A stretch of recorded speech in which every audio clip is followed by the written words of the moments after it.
I mean, I think that not a necessarily new hobby, but getting outside and playing golf has been pretty relatively safe, and I've been kind of re-energized in my golf game, and it hasn't improved much, but it's been a lot of fun to get out there and work on that, on my own.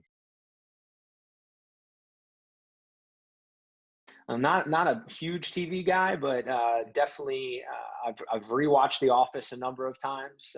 So I've always been an Office guy. So The Office has always been a staple in our house. Admittedly, I've gotten into some reality TV, but that's just I guess a bad vice. I think the biggest takeaway is that not being in person has really it showed us how grateful we are when we do have time together, right? And I think we really thrive when we have that opportunity to be a team, to be in a locker room, to be traveling, to be so I think we're all just super energized and anxious to get back together and excited for when that'll happen. Yeah, obviously a lot of the virtual stuff, it's not the same, but I think we've done a great job just connecting with kind of our leadership pods and finding ways to stay educated and also work on ourselves outside of the game. We've had a lot of guest speakers within the program and ways to just continue to work on us being better men, and I think that's been a focus of ours as we've moved through 2020 and move into 2021 is continue to work on the team, continue to work on the culture, continue to work on ourselves, and excited to continue that in 2021. Yeah, I mean, just taking for granted how much I love being with the guys and love being at practice. I mean, being at practice is the best part of the day. For many of our guys, it's the only time that, they have their head outside of a book or a Zoom screen. And for me, it's an opportunity to, engage one-on-one, to be out there and be in the mix of a college lacrosse practice. So, just look forward to getting back to that as soon as we can.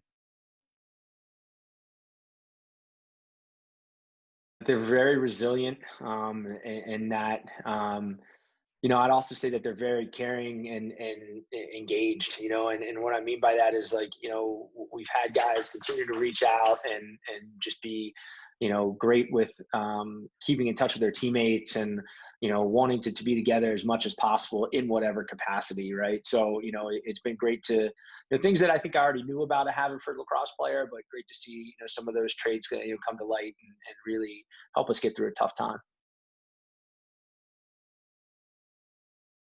Give a lot of high fives and chest bumps.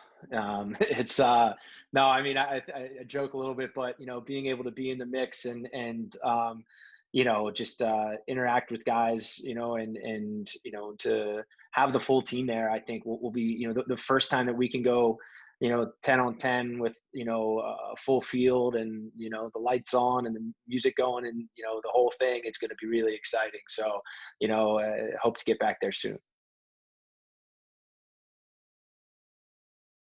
I think the one thing that we noticed in spring 2020 was uh, we were still able to connect with recruits and obviously be it very differently virtually, almost exclusively, but what's been great is that the interest is still there, that we've been able to meet some great families, introduce families to Haverford College and Haverford lacrosse, and I was really happy with how our 2021 class shook out. And now we're really starting to focus more on the 2022s and getting to know guys and their families and introducing them to our programs. Take action. I mean, I think that the big thing is write that intro email and send a highlight and ask what are some of the virtual things that we can do. I think Haverford Admissions has done a great job putting virtual tours and virtual information sessions. We're going to be hosting a number of virtual recruiting events, a virtual junior day, a couple film nights. So I think take action and send that email. We want to hear from you. We want to hear your interest in Haverford, and the hope is that, albeit, virtually, we're going to introduce you to Haverford College and our program, throughout the spring of 2021. I'll go Ace Ventura. The ability to endurance, like the ability to just continue to go, go, go. I would say that the coolest place, I mean, having that opportunity to coach in Israel in the World Games was pretty incredible. So Israel was a pretty awesome trip for me. I have music on the majority of the day. Most of the time, it's probably the Grateful Dead. Probably either my mannerisms or me repeating myself. Just trying to get confirmation from the team. I'm sure there's guys that could do a really great impression of Coach Taylor.